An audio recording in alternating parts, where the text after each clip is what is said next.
Good day, FPTV fans. You know how sometimes the file gets corrupted and it takes you quite some time to get it back? Well, something similar happened with this particular episode, which was supposed to have aired last week, but nevertheless, it's been resolved. And here we are, back to part 3 of 6 of our RC show tour. Today, aujourd'hui, we're going to cover what I thought was the main workshop that was presented at the RC show.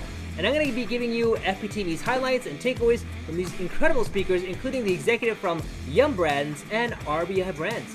And in case you didn't know what I'm talking about, here are the banners, such as KFC, Taco Bell, Pizza Hut, Popeyes, Tim Hortons, and of course Burger King. How are those for name drops? Make sure you hit that subscribe button if you haven't already done so. And what's shaking, folks? My name is Zig P. You're watching Foodpackaging TV. Boom! Respect!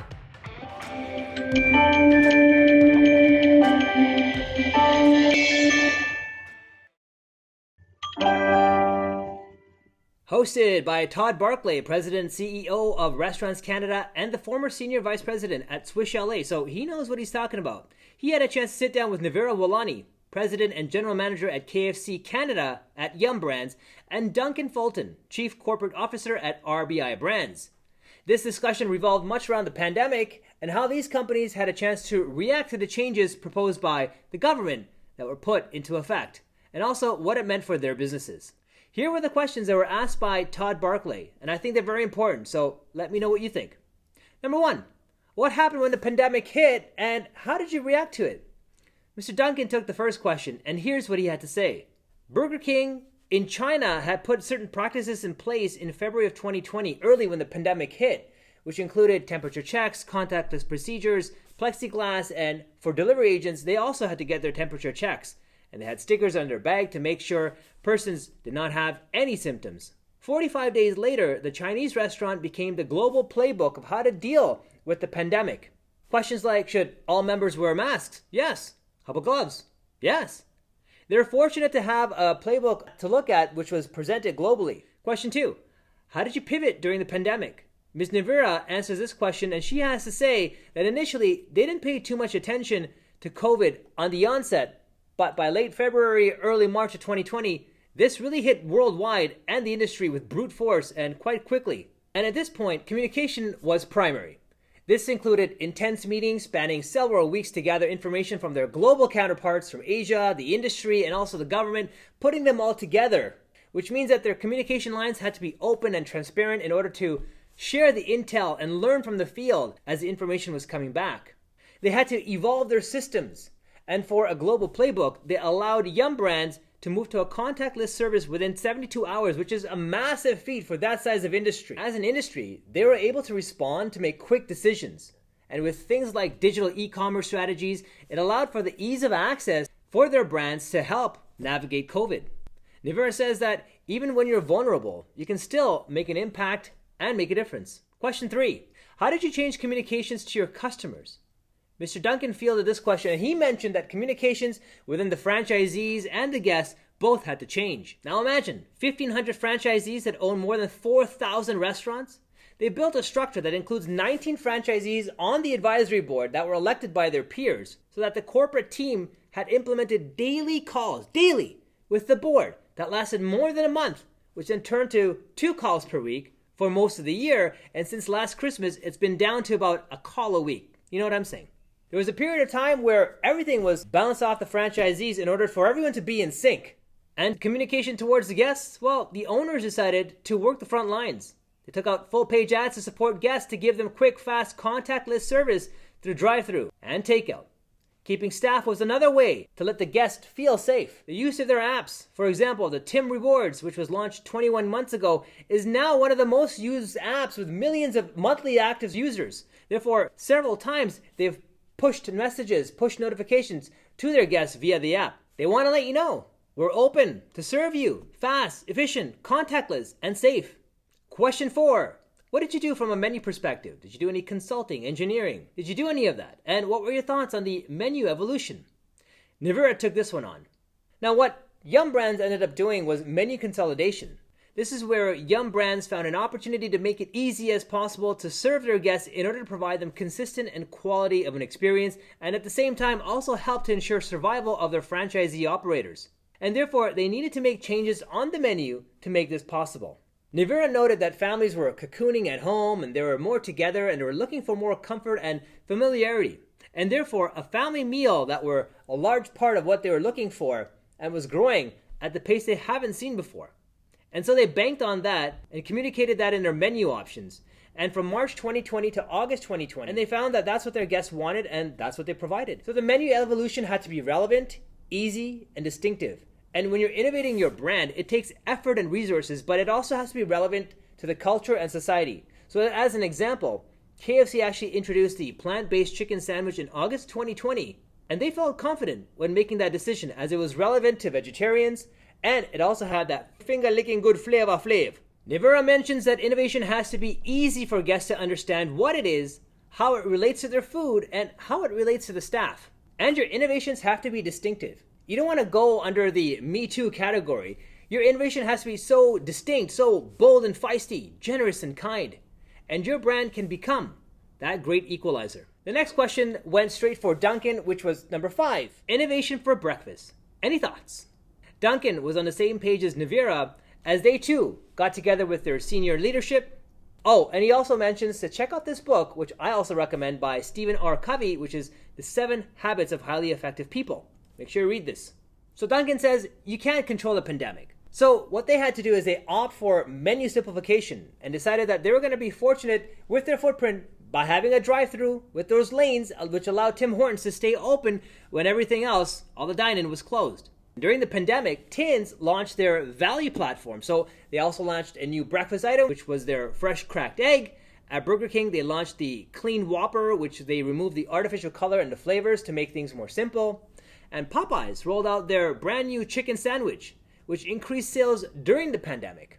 Dunkin' says if you take the time to invest in the quality of your product, as an example, they actually failed 21 times when they tried to launch their chicken sandwich at Popeyes, and it took them nearly 2 years of effort to get 4 ingredients right, which was their main driver to push forward of their sales of their chicken sandwich. He says control what you can control, and therefore they slimmed down the menu to help franchisees and protect profitability and offer product innovation. Dunkin' notes soon the economy will open, and with Tim's, they have a 2-year line of sight until 2022, and they know what they're going to be up to for the next 24 months. Question number 6. With the explosion of off-premise sites, how do you deal with that? So Dunkin's take on this was that a year ago, no one thought drive-thru as a strategic asset and was taken for granted. And Tim's decided during the pandemic and for the future that drive-thru is going to be the #1 sales channel. And in 2020, 2,700 drive-thrus have been converted to digital boards, media players, which changed based on the region, the weather. For example, the menu board can show you cold drinks when the weather is hot, or hot drinks if it's cold and rainy. The add-on of loyalty scanners. So this is where you can tap to pay with your loyalty programs at the drive-thru. You can tap to see your previous orders. You can reorder. You can tap to pull through, pick up, and go. They also have a scan feature, and menu board gives you options based on what's popular or what's personalized to you to give you a better user experience. The digital board combined with loyalty program will be the leaders in drive-thru modernization throughout the world. At question number 9, we've got, what are your thoughts on the off-premise? And what are you doing to react to that? So Ms. Nivera started off by echoing with Dunkin's drive-thru, and she mentions 40 years ago, the first major disruption was drive-thru. And that was a huge space to play for QSRs. Digital and e-commerce has been coming harder towards the restaurant industry, and some have embraced it, and they've been at the forefront. But over the last 10 months, you have no choice but to embrace it.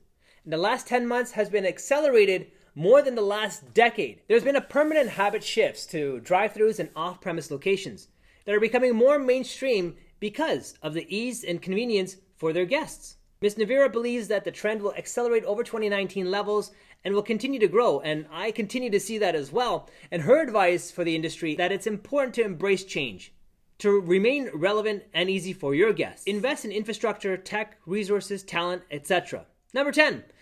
Innovation and change is constant in the industry, and consumers were excited about the disruption in 2017 and 2018 to have more options available where their consumers are. So Ms. Nivera chimes in and says, well, think of off-site premise. You have to dance with the devil. You got to do the dance in order to tango with your guests and to serve your team members and to be true to your brand and who you are. You have to embrace this technology. You can't deliver soggy french fries and cold chicken, deliver the same brand the same way you did before. So you got to now focus on the quality, taste, experience, and you can't compromise. So whether it's dine-in, drive-through, or delivery, make sure you're meeting your customers' experiences. The next cue, significant challenges to meet the customer experience. What about focus on delivery? Mr. Duncan takes the lead on this one and says, you have to go to where your customers are leading you. You may not like it, you may not be able to afford it, but it's inevitable. Paper flyers have to change to digital advertising.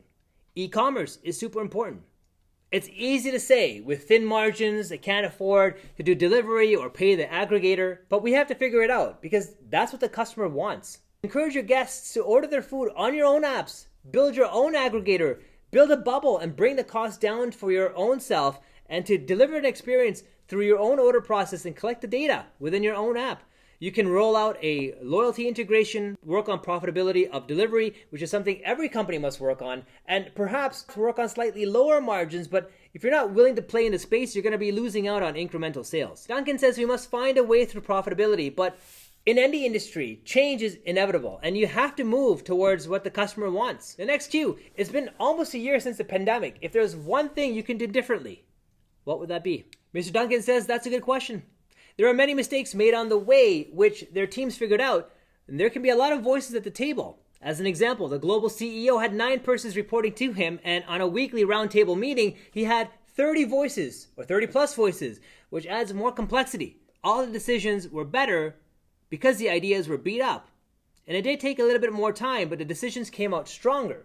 It's hard to say, as decisions were made, is put them where they are today. Ms. Navira's takeaway on one thing she'd do differently is over-investing on health and safety. Because not taking a risk would not be rewarded, and so the mantra was to be clear around the why, which is to ensure the guests and team members were safe at all times. So in order to empower your team, the how and the what, and the level of flexibility and agility becomes amazing. And that's how they moved to contactless service in 3 days. And with that insight on the why, that was a huge takeaway. And now that the teams can be more flexible and agile, they're going to lean into this for the future. And that has been the rundown on this epic conversation of learning the evolution of the ever-changing consumer. And that's going to do it for this week's episode of Food Packaging TV. My name is Elish P. Thank you for joining me. I hope you found it worth your time to invest here today. And next week, we're going to be going into part 406 of the RC Show with the special interviews. You won't want to miss this. Make sure you hit that bell icon to be the first to check out the newest video. Please feel free to subscribe, like, share, and comment. Would love to hear from you. We'll see you next week. Peace out.